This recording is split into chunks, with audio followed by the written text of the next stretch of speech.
Keluarga Rothschild, khususnya Edmond de Rothschild, adalah pemodal utama gerakan Zionis. Peran keluarga Rothschild dalam pendirian Israel. Satu keluarga saja bisa mempengaruhi perang, ekonomi, bahkan pemerintah dunia. Mereka membiayai proyek-proyek infrastruktur raksasa yang membentuk Eropa modern. Pernah dengar nama Rothschild? Mungkin di benak kalian langsung terbayang keluarga super kaya yang mengendalikan segalanya. Atau bahkan dalang di balik konspirasi-konspirasi besar di dunia dan konflik. Nama ini memang identik dengan kekayaan tak terbatas dan misteri yang mendalam. Tapi seberapa besar sebenarnya campur tangan mereka di dunia ini? Termasuk dalam konteks pendirian Israel. Nah, hari ini kita akan kupas tuntas kisah dari keluarga Rothschild dari awal yang sederhana hingga menjadi kekuatan global. Siap-siap guys, karena cerita ini bakal jauh lebih menarik dari yang kalian bayangin.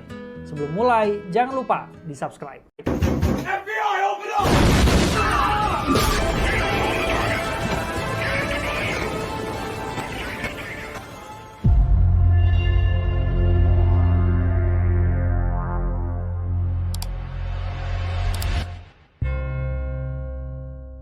Cerita kita mulai di Frankfurt, Jerman pada tahun 1744. Di sebuah pemukiman Yahudi yang sederhana, lahirlah seorang anak bernama Meyer Amschel Rothschild.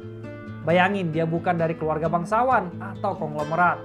Ayahnya cuma penjual kain sutra dan penukar uang. Tapi dari sinilah Meyer kecil sudah belajar dasar-dasar bisnis dan ekonomi.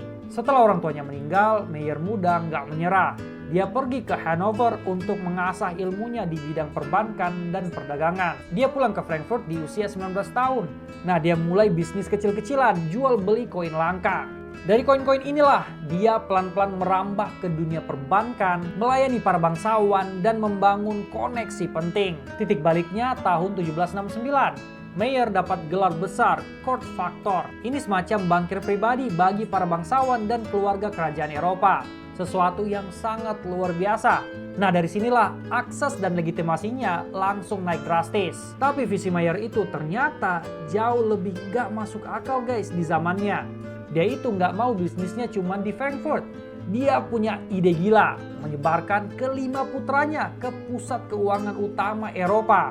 Ide yang luar biasa brilian guys. Ada Amschel di Frankfurt, Salomon di Wina, Nathan di London, Kalman di Napoli, dan Jacob di Paris. Mereka ini yang disebut sebagai 5 panah Rothschild. Bayangin, ini adalah salah satu perusahaan perbankan multinasional pertama di dunia. Mereka bisa transfer dana dan informasi antar negara super cepat. Dan ini guys, jauh sebelum ada internet ataupun telepon. Inilah yang bikin mereka punya keunggulan yang luar biasa. Dan untuk memastikan kekayaan keluarga tetap utuh, Meyer punya wasiat unik. Hanya keturunan laki-laki lah yang bisa mewarisi. Ini mendorong pernikahan antar keluarga dan menjaga rahasia bisnis mereka tetap terkunci rapat. Gak heran kemudian banyak spekulasi muncul, apalagi ketatnya aturan keluarga Rothschild. You are 5 brothers. I want you each to start a banking business in a different country. One to go and open a house in Paris, one in Vienna, one in London. Choose the most important centers, so that when money is to be sent from here to London, let us say.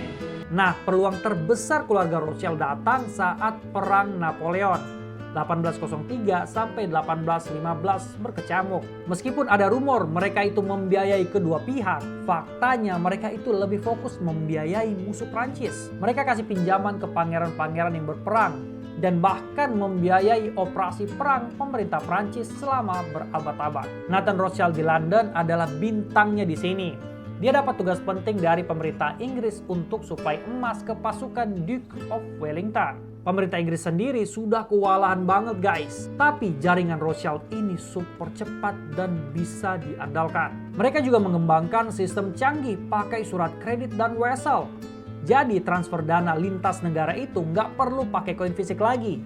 jauh lebih cepat dan aman tentunya. Kemampuan mereka memindahkan uang dan informasi lebih cepat dari pemerintah itu sendiri guys. Itu dia rahasia kekuatan mereka. Nah, ada satu kisah paling terkenal tentang Nathan Rothschild dan pertempuran Waterloo, di mana Napoleon itu kalah guys. Konon Nathan adalah orang pertama di London yang tahu soal kemenangan Wellington di Waterloo pada tahun 1815. Ceritanya itu dia sengaja bikin panik pasar saham dengan jual obligasi, bikin harganya itu anjlok, lalu beli lagi dalam jumlah yang begitu besar sebelum berita resmi tiba. Dan untungnya guys, fantastis. Yap, tapi tunggu dulu.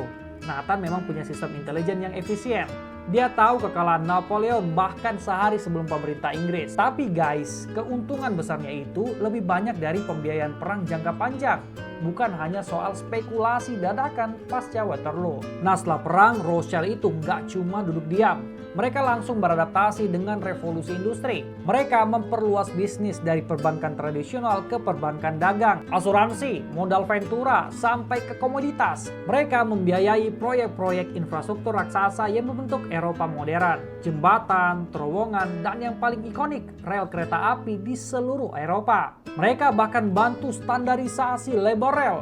Bayangin guys, betapa berpengaruhnya mereka dalam integrasi ekonomi Eropa. Salah satu investasi paling strategis mereka adalah membiayai pembelian saham terusan Suez oleh pemerintah Inggris. Ini terjadi pada tahun 1876. Ini yang bikin terusan Suez jadi jalur komunikasi vital bagi kerajaan Inggris, mempersingkat perjalanan dari London ke India. Mereka juga diversifikasi pertambangan, energi, real estate, dan bahkan punya puluhan kilang anggur merah legendaris di seluruh dunia. Bahkan nih guys, di Amerika Serikat, mereka itu kasih pembiayaan penting ke John D. Rockefeller. Bayangin seorang Rockefeller saat dia membangun bisnis minyaknya yang jadi cikal bakal Standard Oil. Jangkauan mereka memang gak main-main. Terus bagaimana soal peran keluarga Rothschild dalam pendirian Israel? Keterlibatan keluarga Rothschild tidak bisa dilepaskan dari Deklarasi Balfour pada November 1917. Deklarasi Balfour adalah surat dari Menteri Luar Negeri Inggris Arthur James Balfour. Ini ditujukan kepada pemimpin komunitas Yahudi, yaitu Lord Rothschild alias Lionel Walter Rothschild, yang menyatakan dukungan untuk pembentukan rumah nasional bagi orang-orang Yahudi di tanah Palestina. Keluarga Rothschild, khususnya Edmund de Rothschild, adalah pemodal utama gerakan Zionis